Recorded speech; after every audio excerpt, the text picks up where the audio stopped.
Sebelum kedatangan Kristus untuk kedua kalinya, manusia durhaka itu harus dinyatakan. Haleluya, shalom, shalom Elohim, ketiga pribadi ilahi yang Esa, Bapa, Anak, dan Roh Kudus yang sudah ada di atas muka bumi pada saat ini.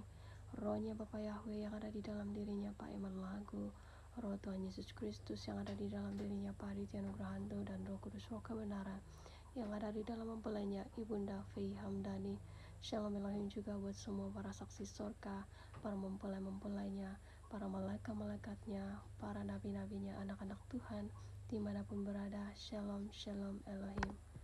Ya, baik Bapak Ibu, hari ini di dalam kerendahan hati saya ingin menyampaikan kembali suatu hal ini, di mana sebelum kedatangan Kristus itu terjadi untuk kedua kalinya, manusia durhaka itu harus dinyatakan. Manusia durhaka itu siapa Bapak Ibu?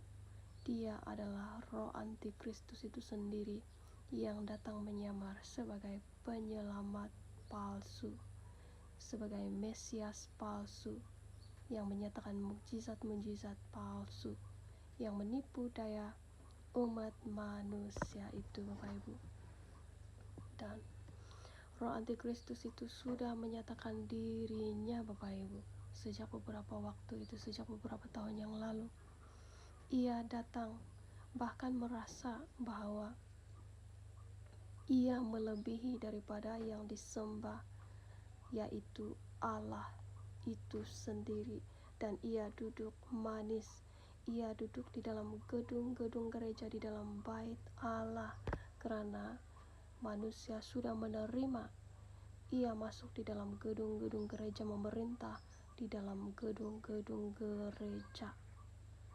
Ya, dan selain itu Bapak Ibu, manusia juga menerima roh antikristus itu di dalam bait suci Allah yang sesungguhnya, yaitu tubuh manusia ini sendiri, di mana roh Allah itu berdiam. Tubuh manusia ini adalah bait Allah yang sesungguhnya, di mana tempatnya roh Allah itu berdiam.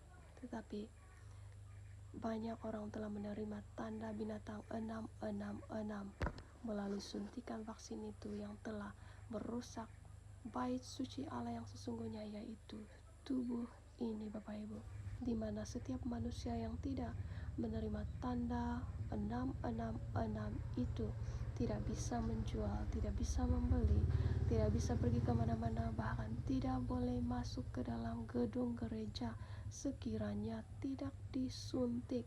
Mereka harus mengikuti sistem yang sudah dinyatakan oleh manusia durhaka ini, roh antikristus itu sendiri, yang sudah memerintah di dalam gedung-gedung gereja, sehingga jika tidak menerima tanda itu, tidak bisa beribadah di dalam gedung-gedung gereja Bapak Ibu. Ya, dan sebelumnya Rasul Paulus sudah menubuatkan bahwa sebelum Kristus datang itu, manusia durhaka ini harus dinyatakan. Dan manusia durhaka itu adalah roh antikristus itu sendiri. Rasul Paulus sudah menubuatkannya, dan ada tertulis di dalam suratnya Tesalonika, 2 Tesalonika pasal yang kedua, menyatakan tentang kedurhakaan sebelum kedatangan Kristus itu sendiri.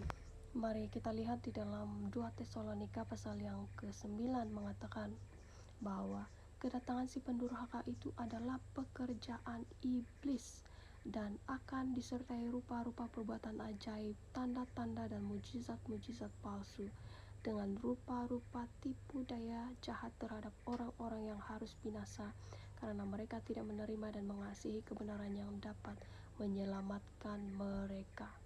Ya, kedatangan pendurhaka itu adalah pekerjaan iblis, roh antikristus itu sendiri, yang menyesatkan umat manusia, menyatakan mujizat-mujizat palsu, menyatakan perbuatan-perbuatan yang ajaib, tanda-tanda yang ajaib, yaitu jika kita menerima suntikan itu, kita akan terhindar daripada sakit penyakit itu.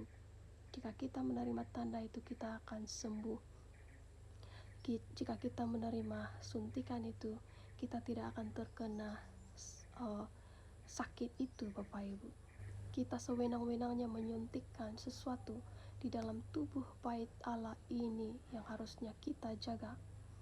Dan tanda itu Bapak Ibu merusak DNA ilahi murni, merusak DNA ilahi murni, DNA ilahi yang awal itu Bapak Ibu, sehingga setiap orang yang sudah menerima tanda itu secara roh, ia bukan lagi manusia Bapak Ibu, ia terlihat seperti binatang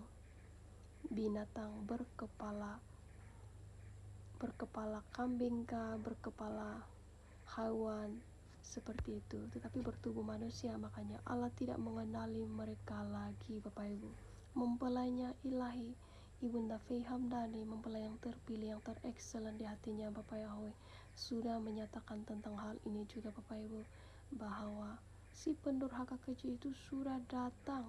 Barulah kedatangan Kristus itu terjadi, di mana ia membukakan bahwa roh Tuhan Yesus Kristus itu sudah datang di atas muka bumi ini, datang untuk menghakimi muka bumi, bahkan untuk menyelamatkan, untuk membawa mempelai-mempelainya masuk di dalam kerajaan 1000 tahun damai. Ia telah membukakan rahasia besar ini Bapak Ibu, bahwa Tuhan Yesus Kristus itu sudah berinkarnasi menjadi manusia yang ada di dalam dirinya Pak Aditya Nugrahanto, dan banyak para saksi surganya, mempelai-mempelainya yang sudah diberi pernyataan mengenai kedatangan Kristus itu juga telah menyaksikan. Mereka melihat di dalam mimpi-mimpi dan penglihatan, dan apa jenis pernyataan Tuhan sekalipun kepada mereka, dan mereka menyaksikan.